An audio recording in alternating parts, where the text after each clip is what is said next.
सिगाङाव जोङो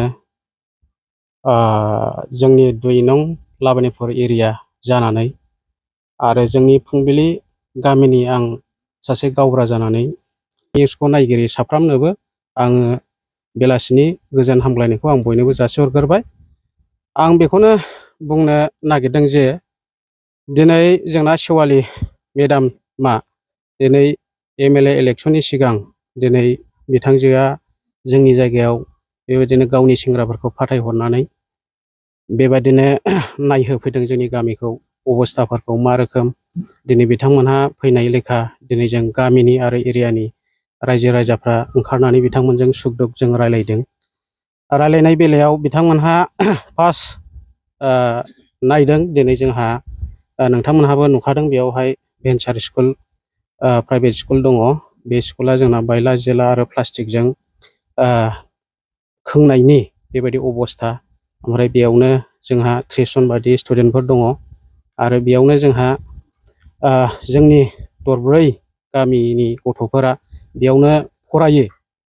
दा बे फरायनाय बेलायावहाय जोंहा ओरैबायदि खस्थ', माने समाव बार बारो, अखा हायो, प्लास्टिकआ जिला जिलि जायो। दा बे अखा दै बाराव खस्थ' लानानै फोरोंनो गोनां जायो आरो फरायनो गोनां जायो गथ'फ्रा। दा बेखौ नुनानै दिनै सारमोनहा दिनै जोंजों रायलायदों। रायलायनायनि गेजेरजों बिथांमोनहा मेडामजों थांनानै रायलायहैदों। रायलायहैनायनि गेजेराव मेडामा दिनै जोंनि समस्याफोरखौ खोनानानै बिथांमोननि गेजेरजों मेडामा दिनै बेबायदि जोंनो अनसुंथाइ होबाय स्कुलनि नामाव। दा बे अनसुंथाइ होनायखौ जोङो जोबोद मोजां मोनदों। जोंनि रायजोनि आरो एरियानि रायजो राजाफ्रा मोजां मोनदों, मोजां मोननाय फोरमायदों आरो बेबादिनो मोजां मोननायनि गेजेरजों जों बेखौनो बुंनो सानबावदों, जों अराय सम बेबायदि मेडामजोंनो जों अराय सम जोङो थाफागोन, बिथांजों जों मदद होलांबाय थागोन होननानै जों सानो आरो आं बुंनो सानबावदों बेल' नङा, दिनै जोंहा बिथांमोनहा बेबायदिनो मेडामा जोंखौ अननायजों दिनै बेबायदिनो दैखरबो गंसे हरबाय। जोंहा बेयावहाय 20टा बेबायदिनो रिं, बे रिंनि दामखौ बिथांमोनहा जोंनो होलांबाय आरो बेजों लोगोसे जोंहा बेयाव बल जोगिरि बेबायदि क्लाबनि मानसिफोर दङ। सेंग्राफोरनि थाखायबो बिथांमोनहा अननायनि गेजेरजों बल थोबसे बिथांमोनहा अननानै जोंनो होबाय आरो बिनि थाखायनो आं बिराद साबायखर बावो। दिनै दानि जे सोलिबाय थानाय जे BPF सरखार, बे BPF सरखारा जोंनि थाखाय जोबोद मोजां सिन्था धारना लायो। रायजो राजाजों सिङाव हाबफैनानैबाबो बिथांमोनहा जोंखौ बेबायदिनो खबर लाफैदों। बिनि थाखाय जों हामबाय होनदों। बेबायदिनो जोंजों अराय सम रायजो राजाजों सुखु दुखु रायलायफैगोन, खबर लाफैगोन, आं बेखौनो हास्थायदों।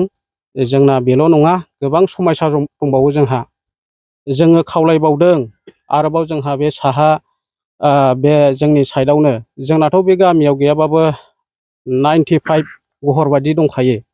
दा बे 95 घहराव जोंना गंसेल' दैखर दङ। दा जोङो बे गंसेल' दैखरजों जोङो माने सुफुंजोबनो हाया आरोखि। बेनिखायनो जों खावलायबावदों जाहाथे जोंनि थाखाय मेडामा माने बरिं गंसे खुरनानै होफैयो। खारन जोंनि बे गामियाव माने 20टा 30टा बेबायदि रिंजों माने जाया आरोखि। माने गैयाबाबो 60-70 फुट गोथौ बेबायदि जोंना बेबायदिजोंसो दै मोनो। बेनिखायनो जों खावलायदों रायजोनि जानानै, गामिनि जानानै, जाहाथे जोंनि थाखाय बेबायदि बरिं बेब'स्था खालामनानै होबावो, जों बेखौनो आपिल खालामदों। आरो आं मोनसे बुंनो लुबैबावदों जे जोंहा बिनिफ्राय ओरै उल्थापानियाव थांनो बेबायदिनो बाजार जानो बा गथ'फ्रा स्कुलाव थांनो फैनो बेबायदिनो जोबोर खस्थ'। मोनसे दालाङा जोंना गैया, लावखानि दैया। दा जोङो दैज्लां समाव अखा बांखा हायोबा जों बारसोमनानै थांनो गोनां जायो आरो हाजोनिफ्राय फैनाय दै ओरैबायदि माने दाहार जायो। बेनिखायनो जों खावलायबावदों माने बे दालांखौबो जाहाथे मेडामा सिन्था धारना लानानै बेखौ बानायना होफैयोबा जों गोजोननाय मोनगौ आरो। दा आंनि बुंनाया बेनो। गिबियावनो जोंनि सेवलि मेडामखौ हाजासे हामबाय होनदों। जोङो माब्लाबाबो जोङो सानफेराखैमोन बेबायदि जोङो अनसुंथाइफोरखौ मोनगोन होननानै। नाथाय जोंनि गेजेराव गोबां एमएलएफोर फैबाय अब्लाबो जों बेबायदि अनसुंथाइखौ जों मोननो हायाखैमोन। जोङो एथ' बोसोर जाबाय बे हालामाव अब्लाबो जों मोनाखै। नाथाय मेडामा जेरैबायदि जबान होदों बेबायदि जबान हिसाबै जोंनि लागै अनसुंथाइ होफैनायखौ जोङो जोबोद गोजोनदों। नाथाय जोङो मालाबाबो सानाखैमोन जोंनि गेजेराव बेबायदि आइजोआबो जोंनि सरकार दैदेनगोन, बेबायदि एमएलए जागोन, बेबायदि बेंगिरि जागोन होनना जों माब्लाबाबो जोङो सानाखैमोन। आइजो हिसाबै जोबोद गोजोननाय मोनदों दि मेडामा जेरैबायदि सेथि नाम्बारावनो जेरैबायदि एमएलए ओंखारनानै देरहासार जानानै बिथाङा जोंनि लागै जेरैबायदि बुंलांदोंमोन बेबायदिनो बिथाङा जोंखौ हेफाजाब होदों। आरोबाव जोङो रिकुवेस्ट खालामो, जोङो बिसिबा गोजाननिफ्राय जोङो दै रोगायो, बे दैया जोंनि थाखाय आरोबाव जोङो मेडामा खोनासङो जेन बेयो मा होनो बिथाङा जेन जोंनि लागै बरिं गंसे हरथारो, जोंनि लागै सिन्था खालामो। बिथाङा सासे आइजो हिसाबै बिथाङा मिथियो माबायदि आइजोनि जिबना माबायदि, जोङो आइजो जायोब्ला माबायदि जिबन खुङो बिथाङा मिथियो। जे निस्सय बिथाङा जोंनि बे निउसखौ खोनानानै बिथाङा जेन जोंखौ अनसायगोन। बे दैखरा ससेल' थाङो, जोङो मोनफुङा, दैया माब्लाबा जेन राननाबो थांगोन, जोङो मोननो हाया।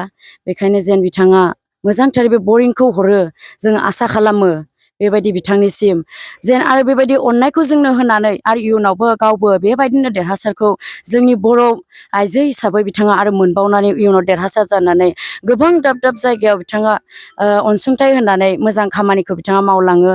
जों बेबायदिनो आरो बिनानैबो होगोन आरो बिथाङा बिदिनो मावलांनो हाबाय थाथों। बर' समाजाव दिनै बे सेउलि मेडामखौ जों देरहादों होननाय लोगो लोगो, नोंथांखौ देरहादों होननाय लोगो लोगो जोङो जोबोद गोजोनदों।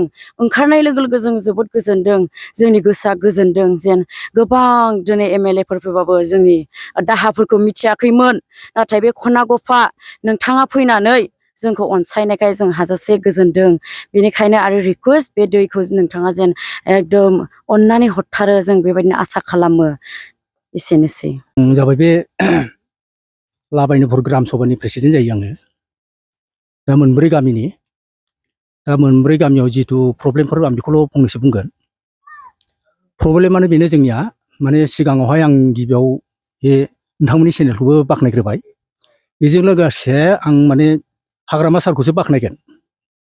हाग्रामा सारखौ बाख्नायगोन आरो सेउलि मेडामखौ बाख्नायगोन।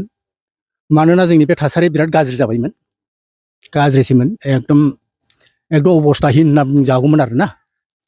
जेरै हाग्रामा सारा जेरैबायदि इलेक्सननि समावहाय केम्पिंआव जेरैबायदि बुंलांबाय, नोंसोर गिनो नाङा, थाबाय था। नाथाय सरकार देरहानायनि उनाव दा जोङो माने फिथाइखौ मोननो हाबाय आरोना।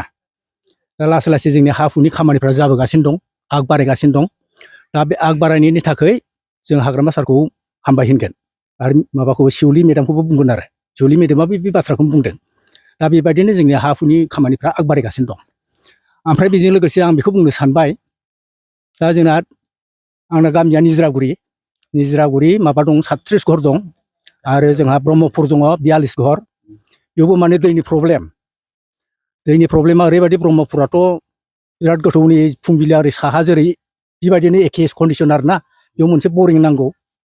ओमफ्राय माबायाव निजिरागुरियाव मोनसे बरिं नांगौ। ओमफ्राय ओरै गाहायाव माने 15-20थासोजों दैखर जानाय मोनसे जायगा दङ गेजेराव। ओमफ्राय ओरै लास्टावथ' इसिबां माने प्रब्लेम गैया आरोना, गावबो जावनानै माने माबा खालामनाय। दा जोंनाथ' अलरेडि दं आरो जोंनिनो, खिन्थु साहानि बिराद दिगदार जायो। दा बेखौबो आं सेउलि मेडामनाव खावलायगोन, बिथाङा जोंनो बेखिनि गामि दाबनैयावबो मोनसे सुबिदाखौ बानायना होयो जेन। आरो बेजों लोगोसे जोंहा बेवहाय ओरैबायदि उसुबिदा, लामा जोंनिया माने हाखर जानायखाय उसुबिदा आरोना।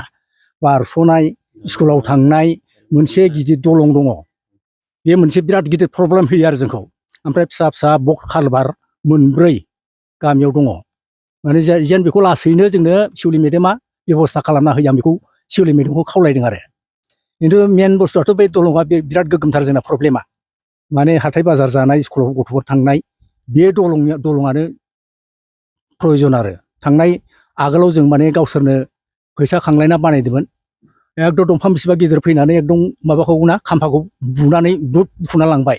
दा एकदम उसुबिदा, फिसा जेनथेन साइकेल थांजायो आरो, दा साइकेल बाइक थांजायो आरो। गोदो 2 गामि गासै जों माने लाबायनोपुर ग्राम सभा मोनसेयाव 2 गामि आरो, जेनेबा फुंबिलि जाबाय, लावखानि, ब्रह्मपुर, निजिरागुरि 4जों मोनसे ग्राम सभा। आं बेखिनिखौनो खावलायगोन आरो सारमोना मेडामाबो बे जोंनि माबाफोरखौबो एसे नायथोंसै बे दैखरफोरखौ एसे सिगां मोनग्रोयोबा साबसिन जायो आरो प्रब्लेमा बेसिन आरो जोंहा दा आं बेखिनिखौ बुंनानै आंनि बुंनांगौ माबाखौ बेयावनो फोजोब्बाय आङो